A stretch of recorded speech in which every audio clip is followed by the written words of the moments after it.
Ito na naman guys yung remap natin na X-Max 300. Yan, naka full CVT. Naka pipe ng titanium. Ang ganda ng pipe, napakamahal nito. Kaya ginalingan natin ng kunti. Yan, yung EFR niya. Yan, napakalin yan sa mid RPM. Kaya ngayon yung may-ari, medyo butas-butas yung bulsa niya. Kasi siningil natin ng mahal.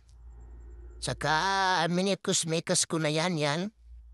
So nag-a-adjust pa ako niyan sa mid na lang. So goods na siya sa high RPM. So kaya yan. Nagka-chicken-gin na dahil sa pag-mikos-mikos ko.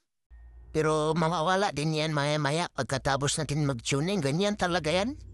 Pagka hindi tumatakbo sa actual. Ganyan talaga yan pagka mga, hindi tumatakbo sa actual yan. Napakaganda na ng ating pagmikos-mikos. Sakad-sakad na yung RPM niyan. Yan. Ganyan ang tunay na mikos-mikos. Hindi magic-magic. Ha? Ganyan mga suki, ha? Ganyan talaga tayo magmikos-mikos mga insan. Minsan may palpak, minsan may tsamba, minsan may uki din. Ayan na, yan yung final na tune niya. Kanina, umabot pa ng 14 yung IFR niya sa mid. Kaya ngayon, mabuti na yung kalagayan niya. Yung may-ari nito talagang nagniwang naman yung pitakan niya dahil sa ating pagmikos-mikos. Siningil natin siya ng medyo mahal-mahal pero okay lang kasi rich kid naman yon. At saka mabait yung may-ari nito. Saka yon, hindi ko report. Yan, hindi kagaya nung kilala ko. Tawad ng tawad pero hindi pa nakaparimap. So, yun, bahala siya sa buhay niya. Doon na lang siya sa mas legit para mamikos-mikos na rin yung motor niya. So ganyan mga insan, pag nagre-remap tayo, kahit tsamba-tsamba, galingan na lang natin para quality. Magkapira tayo sa sarili nating sikap.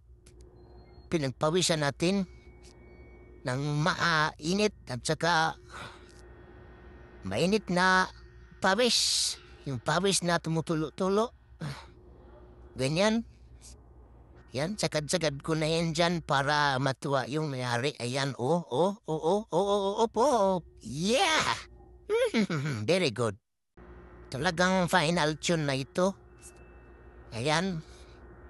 Malis na ako sa motor para makita natin yung dyno natin kung goods ba.